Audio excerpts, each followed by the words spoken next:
বিয়ে হয়েছে, ও ওই কাজের ক্ষেত্রে এই বাসায় মানে আলমের বাসায় গেছে, ওই মনে করেন ওরা প্রোগ্রাম করতে চলে গেছে, বাচ্চাদের সাথে সেইভাবে কথাও বলেনি। কিন্তু আমার সাথে ওদের এতটা ভালো সম্পর্ক, এটা না ও জ্বলে যায়, এই জন্য একটা কথা উঠাইছে। আচ্ছা, উনি একটা কথা কি ভাইয়া, যদি বিয়ে হয় আর এটা জানানো তো আলমের ভয় কিসের, আমারও কিসের ভয়, যদি আমরা বিয়েই করে থাকি? আপনি বলুন, আপনাকে আমি প্রশ্নটা করলাম। যদি রিয়ামণি যদি এটা বলে, ঠিক আছে রিয়ামণিকে ডিভোর্স করে দিল বা রিয়ামণি থাকলো, আলমের তো বড় ওয়াইফের সাথে তো বেশি দিন ডিভোর্স হয়নি, তখনও তো রিয়া ছিল, ও তো ছিল, তা সেখানে এটা লুকোচুরি করার আমাদের দরকার কি বলেন, যদি আমি বিয়ে করেই থাকি? আচ্ছা, আমার বিষয়টা হলো যে আলমের সাথে আপনি নাকি একসাথে 3 মাস একই রুমে ছিলেন, এই ব্যাপারটা রিয়ামণি গতকালকে আমার হাজবেন্ডের সাথে আমার একটু প্রবলেম ছিল, আমি আমার 2টা ছেলে নিয়ে একা ছিলাম, সেখানে কোন রকম আমার বাসায় কোনো পুরুষ মানুষ ঢোকেইনি। আর আজও যে আমি বাসায় আছি, আমি আজ পর্যন্ত কেউ বলতে পারবে না যে আমার বাসায় কোনো পুরুষ মানুষ ঢুকছে, এমনকি আলম চেনে না পর্যন্ত আমার বাসা। আচ্ছা, আলমের সাথে আপনার কিসের সম্পর্ক বলেন তো, এক কথায় উত্তর দিবেন। ওনার সাথে আমার খুব একটা ভালো একটা ফ্রেন্ডলি সম্পর্ক আছে, থাকে না যে আমি সবকিছু তাকে শেয়ার করতে পারি, একটা বন্ধুত্বপূর্ণ সম্পর্ক, তাকে আমি খুব সম্মান করি, সেও আমাকে খুব স্নেহ করে। এটা তার চতুর্থ বউ হিসাবে মানে বিয়ে করতে চায় বা বিয়ে করবে এরকম একটা ব্যাপার কিন্তু গুঞ্জন উঠছে। আসলে আমার হাজবেন্ডের সঙ্গে আমার একটু মানে থাকে না, আমার খুব ছোট বয়সে বিয়ে হয়ে যায়, আর আমার হাজবেন্ডের সাথে আমার মানে কেউ আমার আত্মীয় স্বজন কেউ বিশ্বাসই করবে না কোনোদিন যে তার সাথে আমার সম্পর্ক নষ্ট হতে পারে, থাকে না, অনেক অভিমান থেকে একটু আমি তার কাছ থেকে কিছুদিন সরেছিলাম, কিন্তু তার আর আমার ভালোবাসাটা খুব স্ট্রং, এখানে কেউ। আচ্ছা, এখন আপনি আপনার হাজবেন্ডকে নিয়েই আছেন, এই তো? হ্যাঁ হ্যাঁ। আচ্ছা, এই যে রিয়ামণি যে দাবিটা করলো যে আপনি হিরো আলমের সাথে পরকীয়া করেন, তো প্রায় 8 মাস ধরে এই সম্পর্ক আপনাদের, তো তাদের রিয়ামণিকে আপনার এই সাথে আমার পরিচয় 1 বছর, 1 বছরের মতো তার সাথে আমার পরিচয়, সেখানে 8 মাস কোথা থেকে আসলে এটা আমি বুঝতে পারছি না। আচ্ছা, আমার ব্যাপারটা হলো, আমি আরেকটা প্রশ্ন করি আপনাকে, রিয়ামণি যখন হাসপাতালে গেল তখন নাকি আপনি রিয়ামণির বাবার কাছে ছিলেন, সবাই বলতেছিল যে এটা হিরো আলমের বউ। এটা না না, ওই যে ওনার ওই বাবা মা তো আমাকে মেয়ে ডেকেছে, এটা তো আলম ভাইয়েরও তো নিজের বাবা মা, এটা তো পুরো বাংলাদেশের মানুষ জানে, তারা যদি আলমকে ছেলে ডাকতে পারে, তারা কিন্তু যে কোনো তার ভালো সম্পর্ক মেয়েও কিন্তু ডাকতে পারে, তাই না?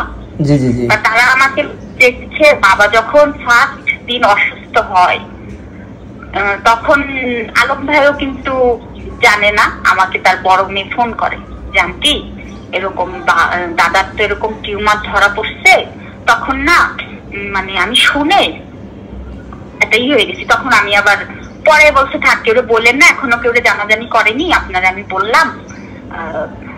পরে আমাকে হচ্ছে আলম ভাই আর কি আমারে ফোন দিয়ে বললো যে এরকম বাবার তো ক্যান্সার ধরা পড়ছে, বাবারে নিয়ে তো ঢাকায় আসতেছি। তখন আমি বললাম তাহলে আলোকে নিয়ে আসেন সাথে করে, বললো কি না আলোরকে আর একবার বলছি, পরে আবার কি এই দৌড়াদৌড়ি করবে, থাক দরকার নেই। আলমের খালাতো ভাই সে আসলো, আসার পরে হচ্ছে মনে করেন ওই যে আমি আবার তার আগের দিন আমার ওই যে বিজনেস পার্টনার আছে একটা আপু, আমি বললাম, উনি বলছি কি নিউ হসপিটালের কথা বললো আলম ভাই, আমি বলছি কি তাহলে আমি একটু আপনি কালকে নিয়ে এসে বসে থাকবেন, তাহলে আমি হসপিটালে যাই, যে কথাবার্তা বলি, বলে ঠিক আছে আমি ব্যস্ত আছি, তাহলে তুমি একটু যাও হসপিটালে। পরে আমি ওই নিউরোসায়েন্স হসপিটালে ঠিকানা দিল, আমি মনে করেন আমি তো পুরন ঢাকায় থাকি, ওখান থেকে রিক্সা নিলাম, চিনি না তো, জি জি জি, ওখানে নিউরোসায়েন্স হসপিটালে যে বললাম এরকম ক্যান্সার টিউমার, বলছে কি ম্যাডাম আমাদের এখানে টিউমারের চিকিৎসা হয়, ক্যান্সার হচ্ছে আপনার মহাখালী হসপিটাল। তখন রাত 12টা বাজে, আমি চলে গেলাম মহাখালী, ওই একই রিক্সা নিয়ে মহাখালী যাওয়ার পরে বলছে কি যে সকালবেলা সিরিয়ালে দাঁড়াতে হবে। তখন আমি বললাম না, সিরিয়ালে তো দাঁড়াতে পারবো না, আপনি কোনো বড় ডাক্তারের নাম্বার দেন। পরে নাম্বার ওই যে অ্যাসিস্ট্যান্টের নাম্বার দিল, ওই সময় আমি কথা বললাম, বলে হচ্ছে আপনার ই করে দিলাম। আচ্ছা এখন সিরিয়াল দিলাম, শোনেন কথাটা। জি জি। সিরিয়াল দেওয়ার পরে পরের দিন তো আসলো, আসার পরে হচ্ছে ডাক্তার দেখানো, যত টেস্ট করানো সবকিছু করলাম। বাবা আমার বাসায় ছিল, সে যাবে না ওই রিয়ামনির বাসায়, সে যাবে না, সে যাবে আমার বাসায়। আমার বাসায় গেল, থাকলো। এখানে কিন্তু আলম আসেনি, কিন্তু আলম কিন্তু আমার বাসা চেনে না। আমি ওখান থেকে নিয়ে গেছি, ভালো কথা। বগুড়া আসলো, বাবা বারবার বলে তুমি আসো তুমি আসো, আমি বারবার এসে এসে চলে যাই। আমি তো আর ভিডিও করে ছাড়ি না, আমি কি করছি সেটা তো আর মানুষ দেখছে না, আমি তো তার মেয়ে হিসাবে করতেছি, ছেলের বউ হিসাবে তো না, বুঝতে পেরেছেন? আচ্ছা আচ্ছা, আমি মেয়ে হিসাবে তারে করছি, আমি সবকিছু তার টেক কেয়ার করা। সে আমাকে অনেক ভালোবাসে, সে ফোন করে আমাকে যখন যখন আসতে বলতো, রোজার ভেতরে সে আমাকে আসতে বললো, বাবা তুমি আসো। সে সময় তার অবস্থা খুবই। পরে আমি আসলাম, আসার ভিতরে আমার মা মারা গেল।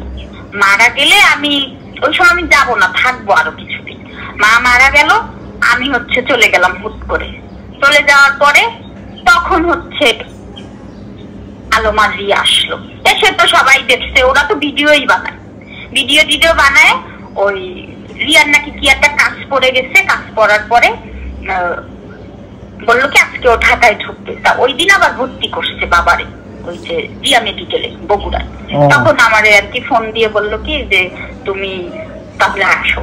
ও গেল, ইফতারের পরে যে একটা ভিডিও বানালো, ওরা দুজন হাজবেন্ড ওয়াইফ, বানাতেই পারে তারা ভিডিও বানাইছে। আমার আস্তে আস্তে 10টা না 11টা বেজে গেছে। আমি সারা রাত ছিলাম, পরের দিন সারাদিন ছিলাম।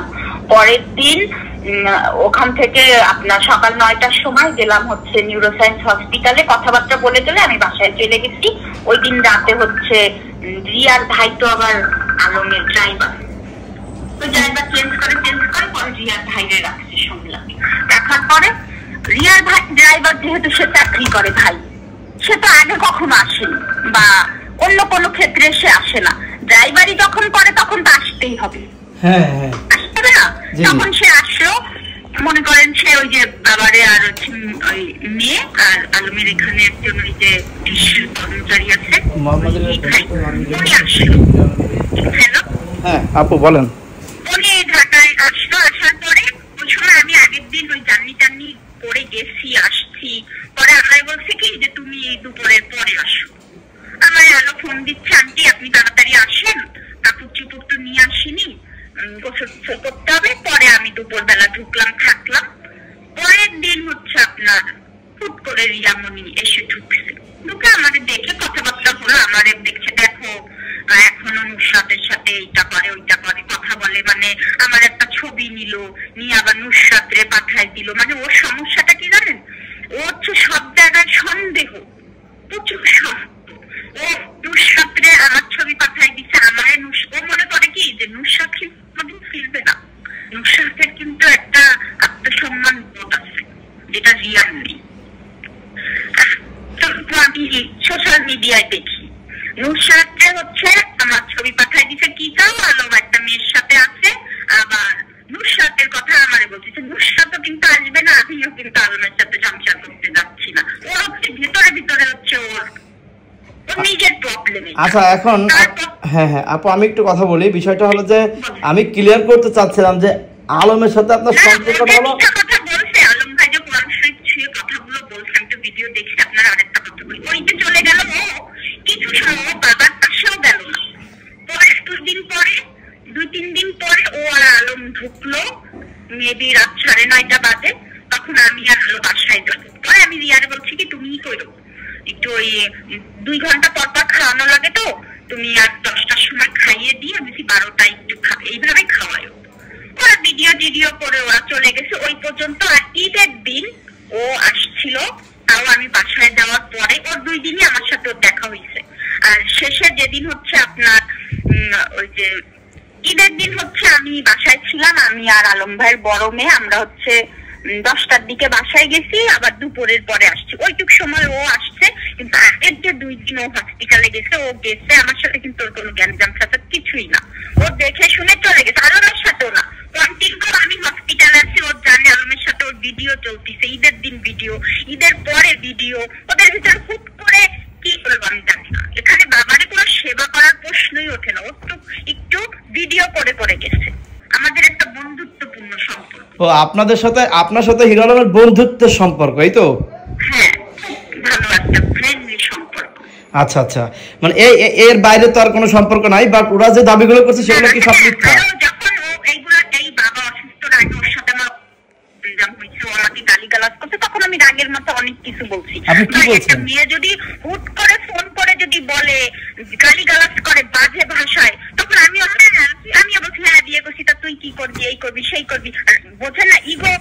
যদি একটা আমি কিছু করিনি, তখন যদি এসে আমার বারবার ইগো প্রবলেম করে, তখন তো আমি উল্টা পাল্টা বলবই। মানে আপনি তখন বলছেন যে আমি হিরো আলমকে বিয়ে করেছি, এই ধরনের কথা বলছিলেন রে? আর কি উল্টা পাল্টা আমি